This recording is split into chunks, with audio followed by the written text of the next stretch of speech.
Hi, I'm James and welcome to another in the Tactics series of videos. Now, today we're going to look at the ambush. Now, the ambush is defined as a surprise attack made by a force lying in wait. Now, it's usually done horribly wrong on film and TV. I've actually set up an example here of how you'd often see this on TV.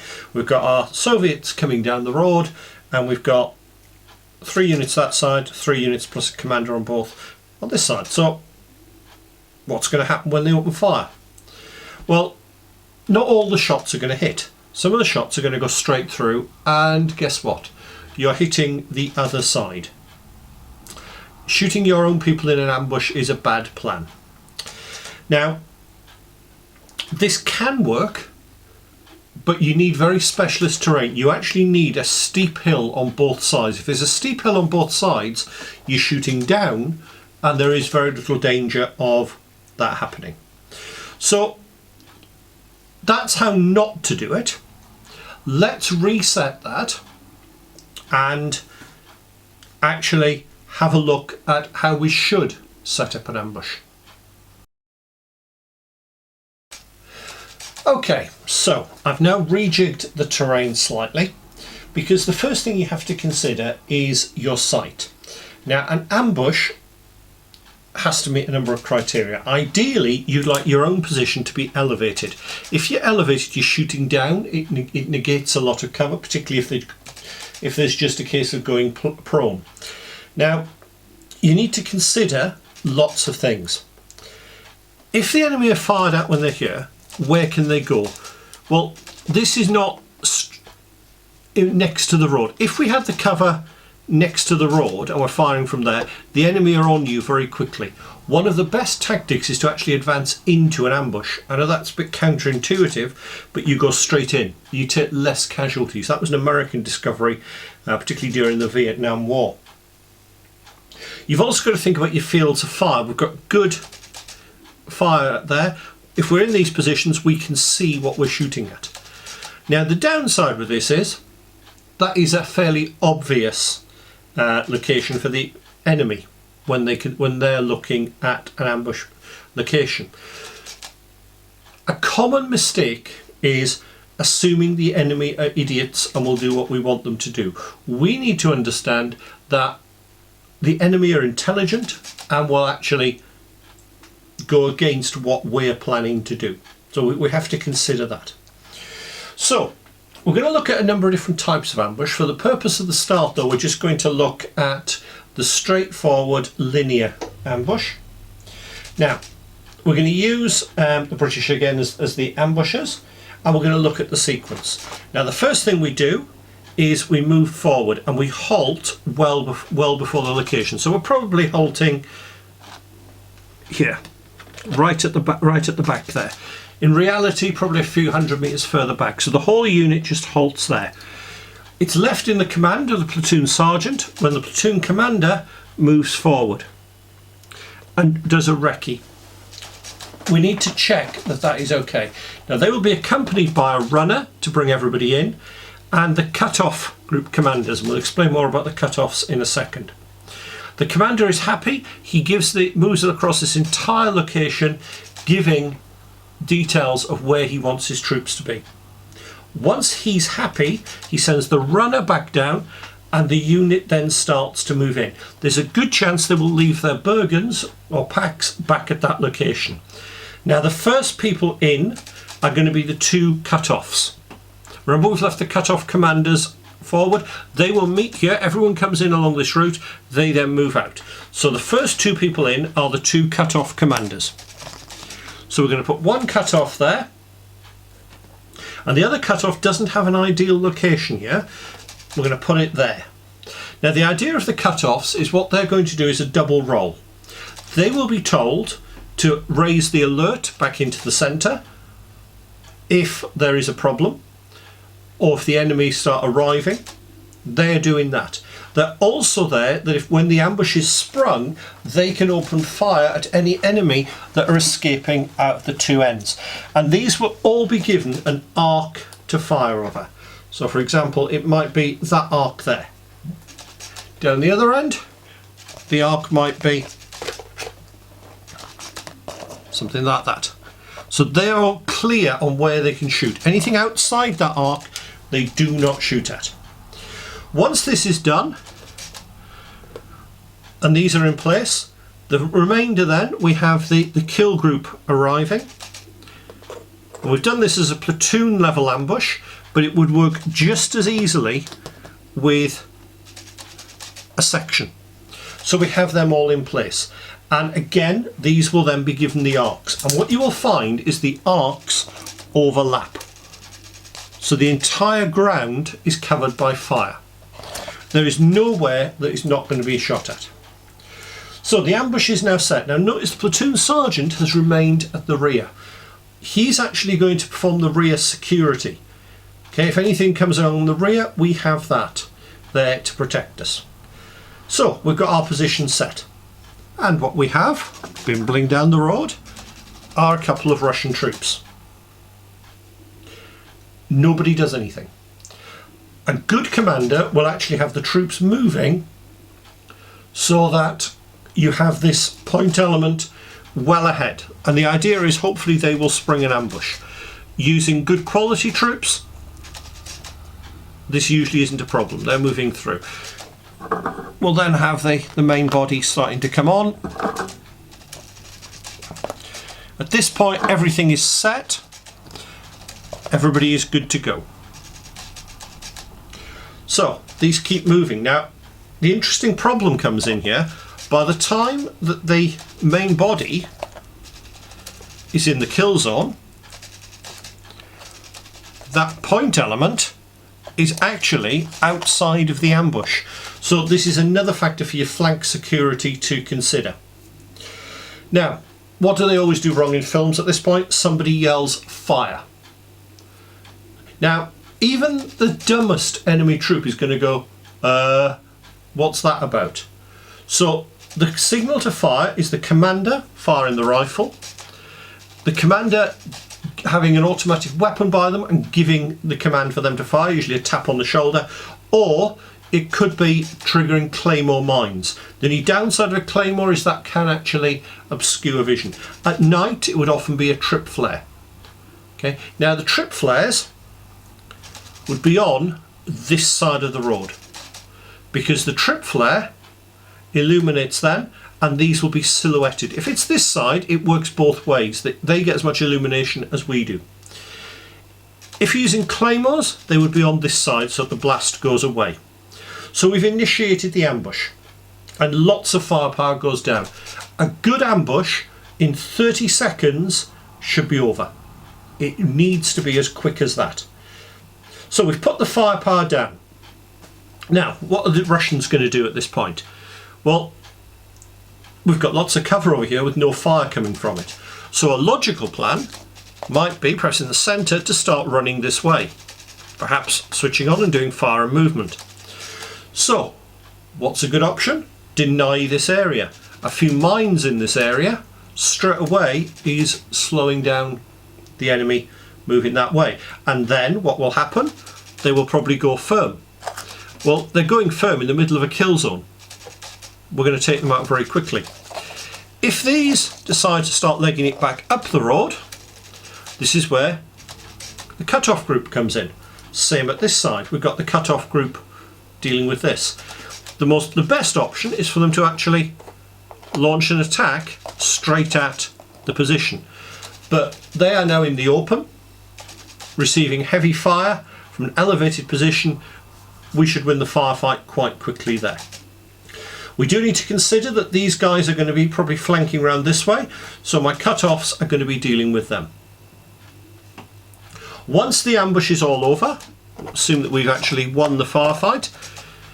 Depending on options, it may be that the commander decides to send out a party to gather intelligence, quick check of bodies, so the bulk of people keep on overwatch and we send out a small clearance patrol who will pairs fire and manoeuvre, clearing body by body.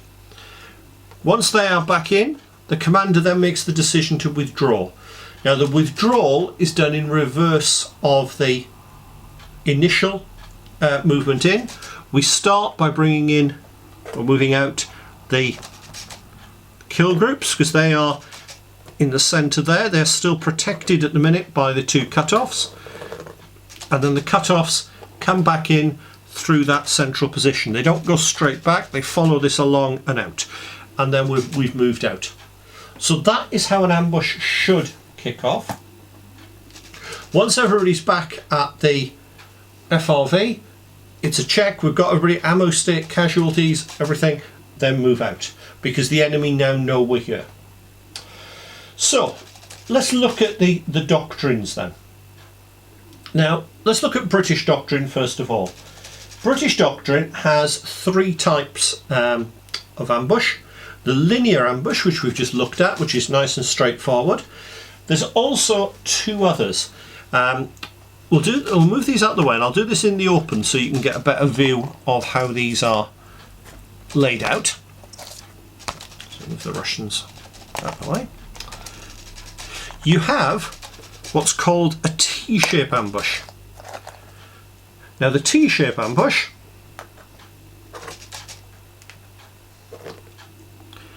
is what it says, a T. This would obviously be probably along there, and we then have the commander and platoon sergeant. Benefits of that, it's quite easy to do. It gives a larger kill area generally and good flank protection. What it doesn't have are your 2 cutoffs, so you don't get as much warning with that. The third one is what's called the well, it depends on who you talk to, a triangular or a snap ambush. Now, a snap ambush, basically everything forms into a triangle.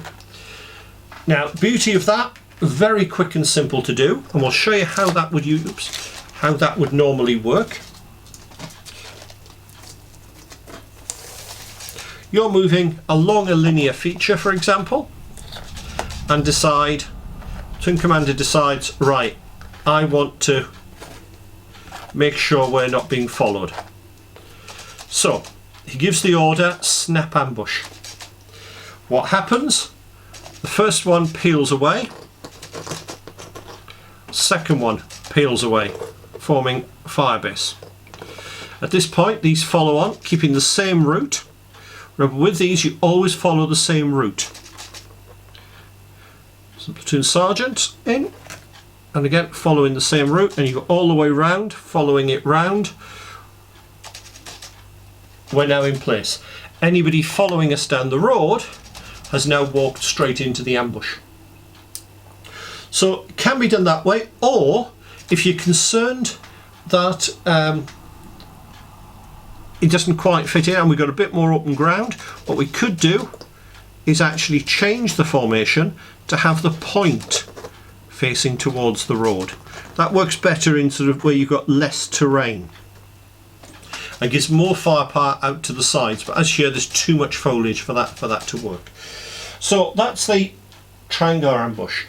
Now the British have the doctrine of short and long ambushes. A short ambush is up to 12 hours, a long ambush is up to more than 12 hours. So for the long ambush, you'd probably have the FRV and keep rotating people through. Now the Americans do it slightly differently. They define it as the linear ambush, which we've looked at. They also have the L-shaped ambush. Now the L-shaped ambush is used when you've got a curve in a road. So we'll have the road curving off that way. Just imagine the road goes down there. Now for this one, what we're going to do is put automatic weapons there, facing down the road. And we then put our main section forming an L. It's not quite an L in this case. You could have that straight.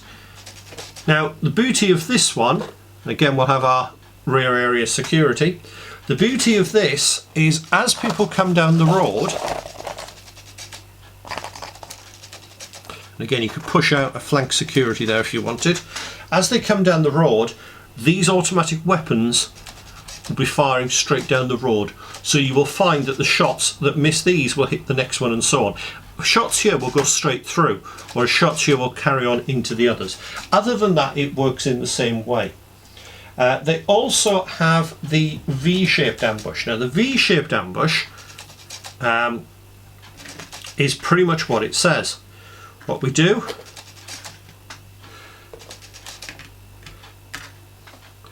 is basically it forms a V, and we'll use troops again to form the security parties at the rear. Now the beauty of the V-shaped ambush is it does put maximum firepower down, but it does impose a problem. The arcs of fire need to be very carefully managed, because otherwise you're going to get blue on blue. But it is very good for stopping something coming straight down the road. It's particularly effective if you're doing what the Americans divide some of their ones into, which is anti-armour ambushes. The British don't seem to differentiate between an infantry and an armour ambush. So you've got that. Now, looking at these then, they are all fairly straightforward. They've all got specific use. They're far away from everybody in a line blazing away like mad across the road and hitting each other that we talked about at the start. Now there is a final type of ambush, and I'll just move the British figures out the way for the minute.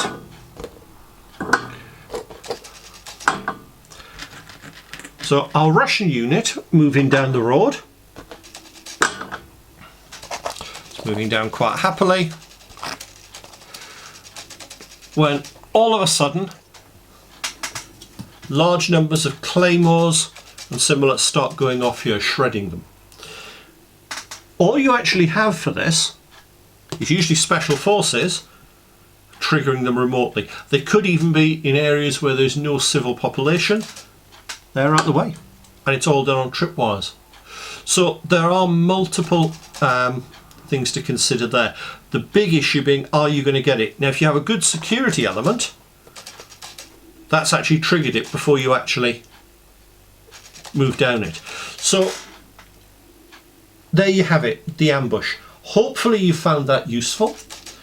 The biggest tip I will give is never assume that the enemy are going to do what you think they're going to do. And remember, while these are what the doctrines say, reality on the ground may change things. Actually, one additional point perhaps I ought to make with this video that I haven't mentioned is the fact that here we're constantly assuming one ambush. A really useful tactic is to use multiple ambushes. So, for example, in Vietnam, the Viet Cong were very good. They would launch an ambush from this position. The Americans would follow up.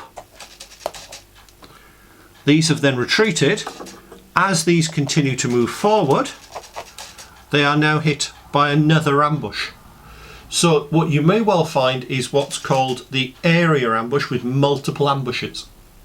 And you could get a full company or a battalion all doing that. It's also worth mentioning Vietnam that the bulk of the ambushes, so bulk of the firefights, were actually initiated by Viet Cong ambushes.